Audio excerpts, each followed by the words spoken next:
Sinalakay ng mga otoridad ang isang hotel sa lungsod ng Maynila na Pucad de Bano ng tinatawag na human trafficking. Ilang minor de edad ang nailigtas. Nakatutok si John Consulta. Mabilis ang kilos ng mga tauhan ng Manila Social Welfare Department at Manila Police District. Pinasok agad ang Spring Hotel sa Avenida Maynila. Kasunod ang mga reklamo na pugad daw ito ng human trafficking activities na ang sangkot ay pawang mga minor de edad. Sumulubong pa sa raiding team ang signage sa hotel na no minors allowed. Pero taliwas daw ito sa aktual na nangyayari. Tinawagan ng otoridad ang opisyal ng hotel pero tikom ang bibig maging ang mga tauhan nito. Paano hindi kayo nag-accept ng minors? Puro minors ang nakakuha namin sa inyo. Ang nakakuha pa ang barangay 310. Ito, kaya nga ito kakasuhan namin yung isa at ito yung establishment ninyo, we will recommend para closure of this establishment.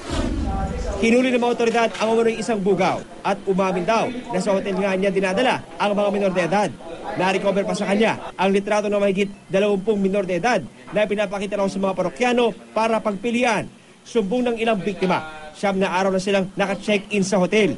Pero mahigit 5 buwan na raw silang ibinubugaw ng sospek. Minsan may mga offer na 1 week, 15,000. Kung papayag daw ako in 1 week sa Batangas. Kasi marami siyang contact sa cellphone niya.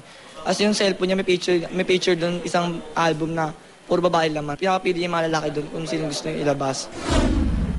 Ang suspect naman, iginita wala siyang pinilit sa mga minor de edad na kanyang naibugaw. Tinulungan ko lang po doon sa customer po na ihanap mo ko. Lumapit po sila sa akin na kung pwede mo akong ihanap kasi kailangan ko. Bahagya pang nagkatensyon nang makaharap ng suspect ang isa sa mga minor de edad na biktima at pagbantaan ito matapos magsalita. Ilan beses kang binugaw nito? Maraming beses na po. Paano bugaw ako pa yung naghahanap sa inyo? Sa inyo, di ba? Alam mo, Sa inyo, di ba? Sasampahan ang kasong child abuse at human trafficking ang suspect habang nanganganib namang maisara ang naturang hotel dahil sa maumunoy nilabag na bata sa lungsod.